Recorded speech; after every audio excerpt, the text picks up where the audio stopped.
So, Robert O'Dean, who do we have with us today? This gentleman, I have been waiting for this for a long time. I've been a fan of his and his choir for years with that Michelle girl with Holy and Worthy of All the Praise. My college choir in Arkansas sung a lot of his songs. And this gentleman is a radio personality himself. He is with the Grammy Awards for that Chicago, Illinois area. So this man is multifaceted, but he is a child of God, and he is none other than the one and only Mr. Mark Hubbard. Welcome to the Wake Up Morning Show. Well, thank you so much. Thank you for having me. So glad to be here. Yes, I am a fan, so I'm trying not to smile and I'm trying to be professional, but I am a fan of you and your choir. Man, I appreciate that. Appreciate the love and support. So I think I just had a conversation with you instead of the other gentleman that says he got a beef. How we gonna start the show with I got a beef? Right. Beef. Well, start the show that way. Right. First and foremost, Yeah. I just want to say that all beefs aren't bad. Beefs, Right. You know Our beefs, his beefs are not bad. Yeah. I just wanted, I've been trying for a long time to grow my facial hair. The magic beard. And it still won't do what it do. How do you come on and you have the perfect mix of gray Yes. and Salt and pepper. black, the salt and pepper to make it look so good? I'm offended. You're offended for the gray, huh? All right. No, For the hair But I period. happily give it to you. Yeah, All right. no, Right. I'm just messing with you, man. But one of the things about it, I always ask people right away: is that beard part of your stilo for years, or is this a COVID beard? Right. Oh, that's a good question. So I would have to say, Steve for 4 years, but then the COVID part of it has played a part in it too. Because when I tell you I was in the house for a year and some odd months, I wasn't playing with that bad fella. I was right here. Yeah. You know what I mean? So, nah, I guess it's a combination of both. Combination of both. Yeah. Yeah. And one of the things that I always love about people when I tell them I have a beef on them, They be like, and then they immediately get like, "Oh Lord, what are he going to beef on?" They don't know what I'm going to say. And the funny thing, being that I work in psychology and Right. everything like that, Right. I always like saying, "Now, but all beefs ain't bad beefs," Right. I was ready for the beef. I'm from the Midwest. He from Chicago. See, Bring the beef on, sir. Bring it on. He's a hoodster, But did you see sanctified him? hoodster delivered. Did you see him ready to fight? And I'm Jesus' name. a lover, not a But fighter, my he brother. said in Jesus' name. Oh, fight in Jesus' name. all right. For we wrestle not All against right, flesh and all blood. right, Peter. All right, Peter. Yeah, I'm a little Peter now over here. You understand? Right. So let me ask you this, my brother. sir. Let's go back. How did you start off in gospel music? Wow. Well, I used to tell people all the time, I'm a twice over PK, so I was literally born in it. My mom and my dad both were preachers. My mom was a bishop. My father was an elder. And my mom was a pastor of the church. So I was literally born in gospel music. My mother's also played the piano. She had a group called the Hubbard Community Singers. So that's really where I got my start at the age of 8. I could peck I tell people I used to peck on the organ, but I played in 2 keys, and I do mean 2. That's it. So I mean that for real. So I told my mom, I used to play for her. I said, my mom, when you start hooping, you better hoop in C. And our shop music was in F. That's it. That's all I knew. That's all I could do. That was it and done. So I also became the minister of music of my church at the age of 8. So I was kind of, I don't say pushed in it, forced into it, because I've always loved it. But I was introduced into it when I was at an early age. But I got to stop you there. You said you started off in the organ. Yes. My question to you, I play the trumpet. You know what I'm saying? I play the tambourine. Yeah, and the trumpet got three valves. And that was enough for me. I dabbled in piano, and everything like that. Tell me, how did you start off in the organ and coordinate both hands and the foot at 8? So again, as I said, my mom played. So she basically taught me how to do that as well. Now remember, I'm 8 years old, so I'm sitting up like this on the organ. So I'm really good at it because I'm not a tall person and all. So I kind of just learned it, force learned for real. Yeah. So tell me this: being a PK kid twice over, is it true that you got in trouble, but you didn't get in trouble because as I tell people in the church, we've been taught how to, as long as we didn't get caught, we didn't do nothing wrong. Listen, when I tell you I lived up to the true meaning of a PK, I lived up to it on purpose at times, because again, as preachers get, especially back in the day, like, we held up to a high standard, so we couldn't do nothing wrong. Right. Nothing. So on purpose, I would just do stuff just to see. I was one of the little bad, and I'm the baby of the family too, so I was just like, I'm going to test it. I'm going to test this for real. So some things, I may not, I didn't get caught, but a lot of them I did. I could actually really tell a quick story if you don't mind. So I was actually, my mom would preach, like she was preaching one particular time, and I was sitting on the front row, and I'm one of those children that, easily distracted. So I was literally not paying attention to her for real while she's preaching. 23rd number songs, I'll never forget it. In the middle of her preaching, she walks down in front into the where I was sitting at, slaps the mess out of me, back up the preaching as if though, and never missed a beat. Never missed a beat. And he was seeing stars. And I'm like, did that just happen? Right. Did I just get slapped in the middle of a sermon? And hard. And hard, right? Right. Like, they start paying attention and went back to the preaching. I'm It was like, really just happened? She was anointed. She touched me. Right. And I would never be the same after that. But I tell you, I was that particular point. That after that, I would always pay attention on the front row, but then I would just go in the back and play, and just act crazy in the back of the church, something like that. So, but yeah, I lived up to it. Yeah. Now my question to you is, being in Chicago, having the voices of Cosmo, having all the wonderful choirs, Clay Evans Choir and the Tommies. How did that affect you or develop your own musical sound and that type of thing? Man, so let me just tell you. So again, it goes back to my mom, which I miss and love so much. She would take my brother and I at a young age to, at the time, Dr. Charles Hayes and the Cosmos Church of Prayer Choir, which is affectionately known as the Warriors. We would go to the 11 o'clock p.m. broadcast. Never forget it. My mom would always take my brother and I would just sit there fascinated of how disciplined, how great they sound. I mean, Alec Fay was the director like none other. And it was just, they would just sit there. It was so disciplined. And so I grew up on looking at the Tyrone Block from the Thompson Community Singers. I was just like, God, this man, it has such a command of the choir. Right. I would always remember that after I would leave Cosmo that particular night, that next day, I'll never forget it. And my mom would never bother me. I would actually go and I would put like about 25 pennies on the floor and put like a quarter in the middle. And back then, we had record players, so right. LPs, something like this. My mom would actually put it on and one of the Cosmo songs. I would just sit there and I would just direct. Just imagining me directing, and that was my choir. So those two choirs here in the city of Chicago definitely had a great influence and impact on my music career because, again, like I said, I looked at them to so much from my early childhood, just about how amazing they sound, how disciplined they were. And, it was just great, especially Cosmo. Listen, from head to toe, they was with them choir robes. They was known for them choir robes. Always in order. So I would say literally a lot of our church choirs, community choirs, we stand on the backs or stand on the shoulders of Dr. Hayes and Cosmopolitan Church of Prayer Choir, the Milton Brunson Community Singers, Wooten Choral Ensemble, which a lot of people sleep on. Wooten Choral Ensemble actually was a choir that's actually older than the Thompson Community Singers. And then just if you ever know anything about them, you have to hear them. Again, like I said, a lot of people sleep on them because they, didn't get the national exposure. Right, national exposure. But when I tell you one of the most disciplined, great, amazing sounding choirs, Robert Wooten and Wooten Choral Ensemble, I'll never get them. So I had those type of examples to look up to.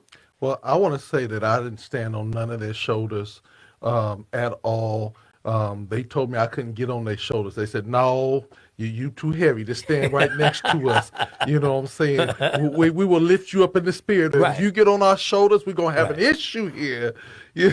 But those church... Oh, my God. It have a Lord help me today. That was so much to say right now. Right. We're going to keep it moving. Right. But those church choirs were phenomenal, too, with Corinthian Temple, Livonia Whitley, and so many others. Listen, man, Livonia Whitley, B.T. Smith, his church choir. It was just so many church choirs here that we had opportunities again to look up to with discipline and just great choirs. So let me ask you this question. You know, because we went through this season of a lot of praise and worship, people getting rid of the choirs in their church. And then there became this movement all over, bring back the choirs. Yes, sir. You know what I'm saying?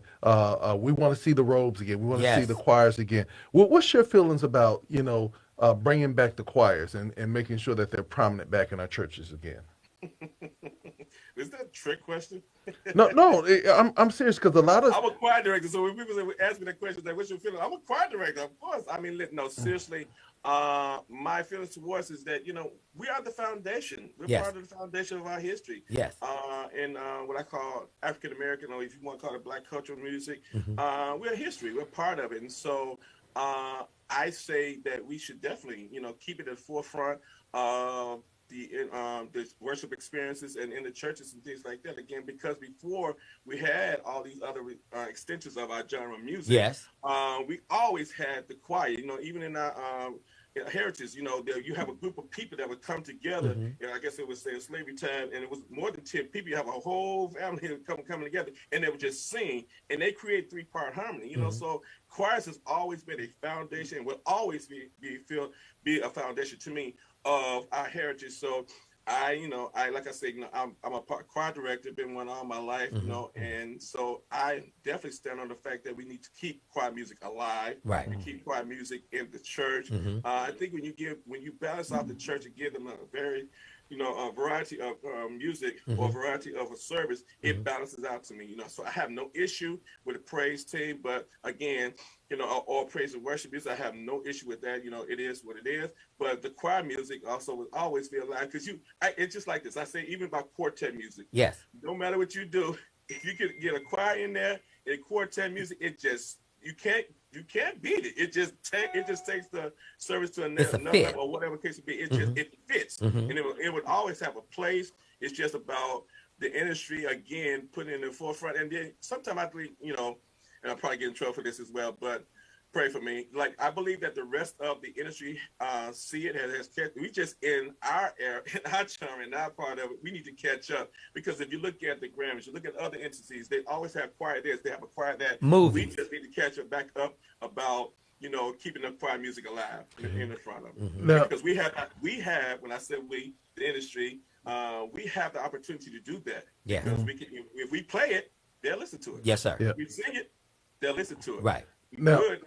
Now, one of the things I want to ask you, and this was a thing as a promoter, as a person that grew up being a part of a touring choir. Robert Earl Dean's been a part of a touring choir. When we toured back in the day, it was no big deal to have six people in a room because we was trying to make sure we made budget. Hmm. Can you get your choirs to tour like that, or does everybody got to have their own room, or only two to a room? How do you move a choir across the nation During this time. during this time? Then I guess, of course, again, the industry has put it to a way, it's become, so we say, expensive to move a choir around, but it can be done. It depends upon the leader. It depends upon the chemistry of the choir. It Hmm. depends upon where they are. My choir, we're a family, so it's nothing for us to make work whatever needs to work because Hmm. again, we are a family. We pray together every Thursday. This is things that we get together. We have fun. So we are a family that does that. So if I had to put four girls in the room, it would be fine for them. What case would be. So I just think. Again, it depends upon the choir, it Hmm. depends on the choir leader and how they would make that work. But it can work, Hmm. and it will work. We still have coach buses out there. Hmm. We still have Amen. tour buses out there. It's still, the bus company. So, and there's still hotels, and a lot of people, are willing to do whatever it needs to do to make it happen. Right. And Mark, I sing with Eddie Baltrip and Fulfillment, and Okay. we've stayed in rooms where some of us slept on the floor. We didn't care because, like you said, we were family. We ride and die together. That was an excuse for people wanting to do the praise teams, and they cut Well, up in church, and the pastor has to sit them down. Because I've heard this. My yeah. my thing is, other people the Joel Osteens and the other lighter skinned people, their choir stand is packed of choirs. Yeah, but you know one of the things about it is that like my brother said here, it's about the mentality of the choir. Yes. Because you know we have a group of people that are coming our way, and you would think that everybody would be very very grand, but they you know they bunking up and they understand how Right. to tour. My question is to you, sir, and I want you to be honest with me, okay? Now you say your choir's a family, right? Mm-hmm. Who make the best chicken in the choir? Here we go. Who make the best chicken? He Who make the love best food. chicken? Come on, come on. Guy, I'm gonna get in trouble with this. I would say me, and they know I can't cook, so I would just say me. To be neutral. Smart see, leader. See, that was good. I was like sitting up Smart there like, leader. I said, now here's where the chicken is gonna come. Smart If leader. he say anybody else besides leader. himself is all bad. Now my question is, when did you start your United Voices? Because I think you guys have done like four or five projects early on. Yes, I'm gonna say, God, you really make me think here. I believe it was 1992. The Young Voices of Christ was actually formed. So yeah, I believe it was 1992. That's when we released our first CD, Worthy of All the Praise. Yes, Lord. Or it may have been a little bit before that. But we're 30 some odd years Yes. in existence. So I'm gonna say 1990, 1992, somewhere around there. I gotta get it. I just stopped counting after a certain amount of years. You just stop counting. Right. You guys went to Memphis to Orlando Draper's anniversary. I think it was you all and Yolanda and LaShawn Pace, if I'm not mistaken, one of them concerts for Orlando Draper years ago. I was in college, and your choir came and sung. Amazing, because that Michelle girl was something. Actually, Hezekiah Walker. Hezekiah Walker. Hezekiah Walker. Okay. Yeah. And doesn't she play drums, Michelle? Mm-hmm. Yeah. See, I'm a true fan, and my boy Chris Bolton used to sing with you guys. Yes. Yes. Yeah. So- both of them are amazing singers. Yes. Both of them are amazing singing. God bless and Chris Soul. Yes. We miss him. He moved to LA, Right. California, so we didn't see much of each other. But what we did see, Right. he's definitely missed in the industry, just missed in the world. Period. Yes. Great spirit, great guy, Great actor. extremely talented young man. Yes. So. God rest his soul. He'll always be in our hearts and in our prayer. Yes. Always be in our hearts as it relates to United Voices of Christ. Yes. Let me ask you this question. You twice over PK kid. Do you have children of your own? Uh-huh. Did he say yes? I did. Okay. Are any of them following in your footsteps? Yes. Okay. Are we going to see a collab coming out soon? Stay tuned. Okay. See, that's good. But I like him. Yeah. He knows. Yeah. No, and the reason I'm always asking these Right. questions, huh? Trick questions. No. The reason I'm just messing with you. Right. yeah, no, the reason why I'm asking these questions is because when I see a person that grew up as a PK kid, a lot of times you'll hear in there's a bitterness that comes sometimes from people that had to grow up in the church and do certain things, but I see it as a pure joy as you talk about it. So I'm always wondering, as people that, I have a child and everybody wants your child to follow in your footsteps or be in your industry some way. I always look at the leaders and say, okay, how do we pass this mantle down and what does that look like? Sometimes we're passing the mantle to someone that might not be our child, but they feel like our child because they're always around us. And so I always ask, I love to hear those stories, because when you see these legends come up, which you're now officially a legend, we always want to know who is following in the footsteps of the legend. Gotcha. Yeah. Now let's talk about this new record label that you're with. Who are you? What label are you with? Yes, I am with my brother and best friend, Bishop Hezekiah Walker. I'm Yes. with Head House Entertainment. Yes. Music. Yes, Lord. And I'm extremely excited about it. Extremely excited. I am too, because Hezekiah Walker is the choir man, and you know what, a person over your label with a vision like he has, he's going to make sure that the choir music lives on, and that he's going to make sure that he positions his artists in the right places. Because many record labels, sometimes they don't have your vision, And so I think it's a good partnership when you're with someone who knows your heart and who has a like spirit. Yes. And as you said, because he is a choir master, and I know, and I love the fact that he is what's the word? He is not determined, but he is I'm gonna try to find a proper word. Driven. Driven and also dedicated. That's what they're dedicated to keeping choir music alive. Yes. And I appreciate that with him and in him, because he understands the importance of choir and choir music and the foundation of it, and also the history of it. So it's very important. So to be a part of a label that is our focus, it means a lot, because again, as you said, you can have some labels that they have every aspect of the genre inside of it, so they may focus more on one than the other. But the fact is, that we are a choir label, and all my label mates from Bishop Bohannon, Patrick, to Kevin Lemons, yes.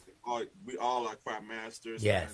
And have choirs as well. Our label to be focused in on it and to push choir music means a lot, because we do understand that our president and our leader and our founder, that's his heartbeat. So yes. It does make a difference. Yes. Make a huge difference, to have that type of backing and support with you with the label. Yes. Yes. So when can we expect the whole label to come out with a big concert? He has a lot of trick questions. A lot of trick questions. So I always have to pause and go, yep. So stay tuned. Okay. Right. I'm just going to call heads up today and right. Look, I had one of your label mates on. He won't tell me nothing. He hold it. Say one thing. I can get stuff out of him. You get him stuff out of him? I can get stuff out of him. Okay, you try this time. Now, you made me forget my question. Don't forget your question. Okay. That's the one. There you go. Let's talk about your radio. We want people to know all about you. There's so many layers that go with the Mark Hubbard. Let's talk about you being on radio and doing that radio thing. Yes, the Mark Hubbard. If I had a mute button, I promise you, if I was in control of that mute button, come on, Mark Hubbard. Come on now. I would mute you so good. Boy, I cannot. I'm not in control. Right. So yeah, we have the Mark Hubbard Show. We are still on what we call the summer break. So we're gonna actually go back in the fall, pick that back up. So we were actually going live on Facebook, but we're actually going back to the station now. So we're just getting things together. So we're on every Friday at 2 p.m. here, Central Standard Time. So so we're really happy about that, because again, I have an opportunity to, and this is a broker show, so which means that I control everything from what music I play to who I play, how long I want to stay on, how long I want to talk, the whole thing, so we're not actually like us. Like us. Like y'all. Yes. Yeah. So we might want to get y'all to commercial radio so he can have not talk so much, ask so many questions. Y'all your co-host. But no, seriously.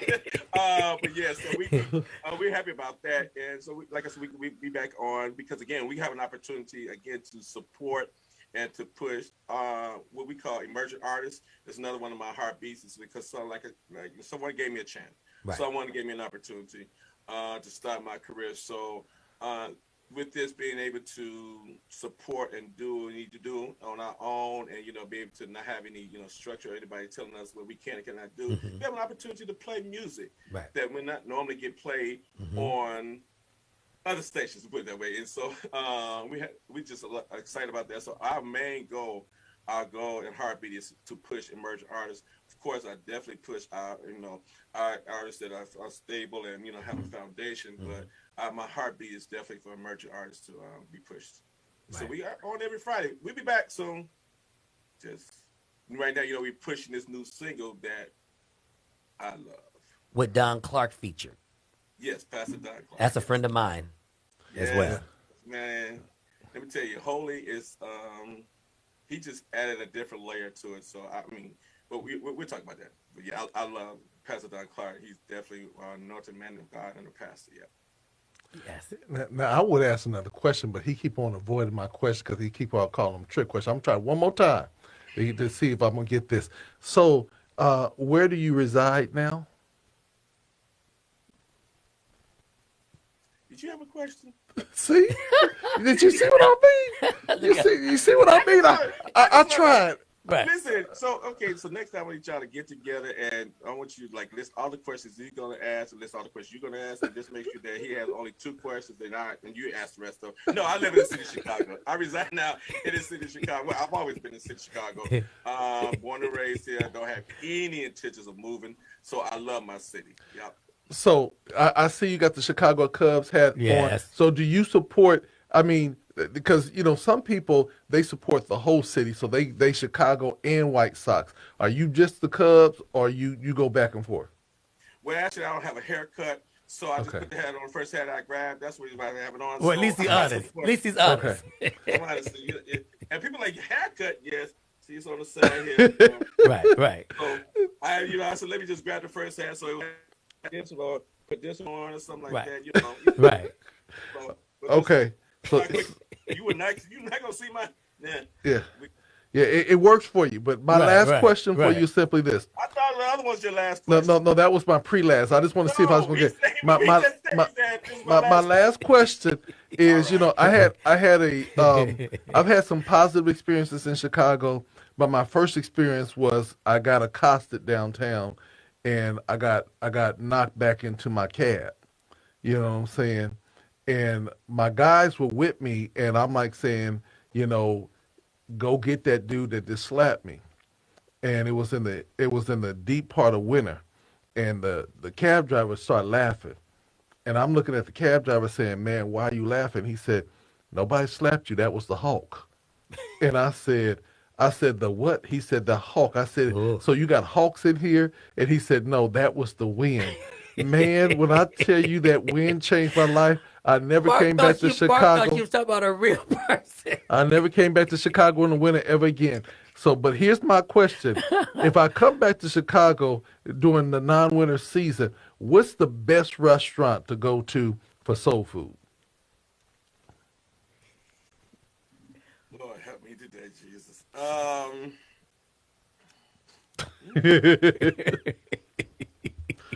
Okay, the reason why I'm saying it because it used to be this place where they closed down. It used to be this place called Gladys. Oh my God, that thing was amazing. But now, if you ask most people there, say MacArthur's, which is on the west side, is a soul food place. But you ask me, I would say Reggie's because my brother's a soul food chef and his name is Reggie. So you come if he cooks for you, you're good. I mean, that's it. So because he cooks some of the best soul food this side of heaven. But if you talk about cinemas, they would say MacArthur's. So yeah, Okay. MacArthur's. Yeah. All right. Robert Earl Dean, any final words? No, it's just been a pleasure and an honor. We thank you for allowing the Wake Up Morning Show with Dr. LT and Robert Earl Dean. We thank you for being here, and I'm just elated because, like I said, I've been waiting for this for a while for another album, and so now this station here is for you, bro. We're a BDS reporting station, and we're gonna do our best on our end to help push what you guys are doing. Please push Holy. I appreciate you guys for, like I said, already put it in rotation. Thank you so much for your listeners. Thank you so much for your support. It's our brand new single out on Heads House Entertainment /RCA. So we really, really are super excited about Holy. I believe it's definitely a song that will, bless you. Appreciate you again, your support. Please, if you don't have it downloaded, we need all of that. But again, to you brothers, I mean, we had a lot of fun here, joking. Right. Like I appreciate interviews like this because again, it's more, it's just relaxing, And but so thank you so very much. You get your chicken soon, doctor. But just hold on. We make sure you get your chicken. We coming. I'm pressing on. I'm pressing on. We coming to Chicago once Covina kind of slow down. Yeah. We come. We're gonna be Covacina. doing live remotes across the country. Let's do that and make sure you guys hook up with me and we make sure you guys have a great time. Again, thank you so much for the support. Thank you so much for this interview. I really appreciate it. Well, my last one is this. All right. You said it too. When I come to Chicago, I want to come at a time so I could come and sit in one of your rehearsals because I know that your rehearsals got to just be off the chain, and I wanted to sit back and just experience. I think a lot of times we see the outcome of rehearsals, but I love watching rehearsals because that's where we literally see the work to prepare for the anointing and spirit. So I'm hoping that I'll be able to come during a season Well, where I can just sit we in got to that see rehearsal. him, but we got to go see my cousin Lemmy battle as Yeah, well. we'll do all of that. Okay. Okay. Yeah, Mama she's Libby. Love yeah. her. That's she tunes in a lot to this show as well. Yeah. So, brother, we get ready to rock this new song that we have here. This is Now Cry Holy right here on GOD Radio 1. This is none other than the world The one and renowned. only Yeah. Dr. Mark Hubbard in United Voices.